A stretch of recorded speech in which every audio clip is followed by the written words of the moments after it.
Hey y'all, today we're fixing to piddle. And if you're not from the South, you may not know what piddling means, but piddling is when you're just going around doing a bunch of little things. And so we're gonna do that. We're gonna start today with this container. And if y'all can tell, the lemon coral sedum has started to kind of take over. We planted up this container late March, as soon as it got a little bit warm outside. And the lemon coral sedum was great because it can handle a little bit cooler, and so it kind of took hold before the angelonia and the coleus needed that warmth to really get some vigor going. And now the lemon coral sedum's kind of crowding it out.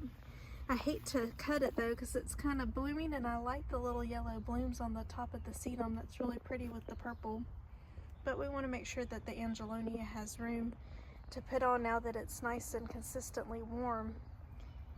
It wants to be able to take off, so we're going to cut that back. So what I'm going to do here is I push down the front of the lemon coral sedum, and I'm just going to go and cut these few stems in the back, and then I'll kind of push it back up, so that way it just takes some of the pressure. As soon as I cut right here a second ago, I cut one or two off, this immediately kind of popped forward. So that's really more of the look. See how that makes it, definitely, the angelonia definitely gives it a little bit more room, and that's what I want to be able to do. And this will come back up and it'll still look good. And look right here, the gar is starting to intertwine. And this is from the one on my left. And this over here is for the one on my right. Oh, I just love it. Just like that, we're all done. So I did leave a couple here in the back, so it kind of looks natural and grown in and not so segmented. But by doing that, as you can see, just kind of barely push in on the angelonia, and it's like, ooh, I got some room to breathe. And it just is gonna, I think, look a little bit more natural and not so smushed and confined. So don't be afraid to get in there and kind of tweak your baskets or what you have in the landscape to make sure all the friends have room to play. And look, you can't even tell that I did anything. I did, and here's the proof. I just love lemon coral sedum. It's the workhorse of the garden. Next thing I'm gonna do is come over here and check my strawberries. So we had to cover them because the birds were using the coleus as a limb to sit on so that they could reach and peck at the strawberries and eat them. So we had to cover them up. So I just want to check on them. It'll be easy to forget about them with them being covered up. But it doesn't look pretty, but it's functional, and that's just to keep the birds away. All right, this is what piddling's all about. So here is just a mushroom. And I don't know if y'all saw my dog in an earlier video, but she likes to eat mushrooms, so I have to make sure I pick those up, because then she'll be throwing them up in the house, making a mess.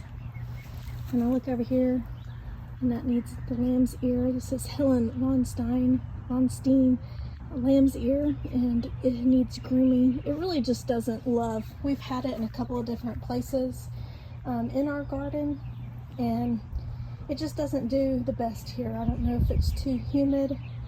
I've had it in more sun. This is a less sun spot, and it just kind of always looks like it needs grooming. So I'm not sure how much longer we'll keep this.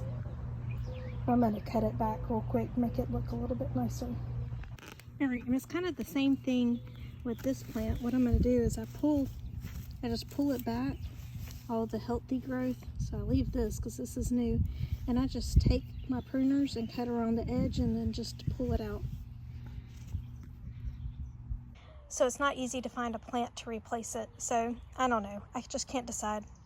I also, my favorite thing about this plant is the leaves, y'all. They feel like little bunny ears or something. They're so soft. I would love to stick a little piece of it in my pocket. Remember back in the 80s when you had the rabbit's foot? It's like you need a lamb's ear leaf. I didn't record this, but last night I came into the garden and piddled a little bit, and I pruned up my tomato plant. This was in the same cell pack as the ones that are in my GreenStalk It was like a for sale for like $2, maybe $3. I mean, who can pass that up? It's an early girl variety. I believe those are indeterminate, which is why it is totally growing out of its container. I have it surrounded by marigolds. If you want to hear talking about marigolds and learn more about them, please see the video that I've already posted here in the link. But I came in and pruned the bottoms of it some. I was going to leave it more full, but it really doesn't get a ton of sun here, and I'm trying to decide if I want to move it or not. But I know at the very least it needs a little bit more airflow, because I don't want fungal issues now that the humidity has arrived. I don't want fungal issues to be something that I have to deal with this tomato plant, because y'all know they get some fungal issues pretty easily. So I've got a group of fruit here, and there's some flowers. Oh, there's a little baby coming. Oh, there's another little baby. Y'all think I'm going to be loaded down with tomatoes. As I was telling y'all before, I've struggled with vegetables and growing my own fruit and vegetables, depending on how you see tomatoes. And but I don't like the grocery store tomatoes. They just don't taste as good. And so I keep trying and keep trying. And so anyways, I get to about this point, and then they get eaten by the birds, or I get blossom end rot, or I get all kinds of issues. One year I had the plants growing up over the fence, and a huge storm came and knocked them all down, laid every single one of them over right when I was about to be able to get off of the plant probably hundreds of tomatoes. So anyways, so y'all wish me luck. All right, so this yarrow here has a man down, so I'm gonna prune that off, and then I'm gonna pick up the vine. This is a black-eyed Susan vine, and I'm just gonna help put some of the tendrils that are kind of coming out of the plant, pull them back and get them to run up the trellis. All right, excuse the birds, they're having a domestic dispute. So this little purple clover, I've showed this before, has already made its way back, and it's flowered, so I've got to get it out of here before it seeds some more. And it's everywhere, but if I can just get this patch right here, I will feel successful today. Okay, I think I got it all.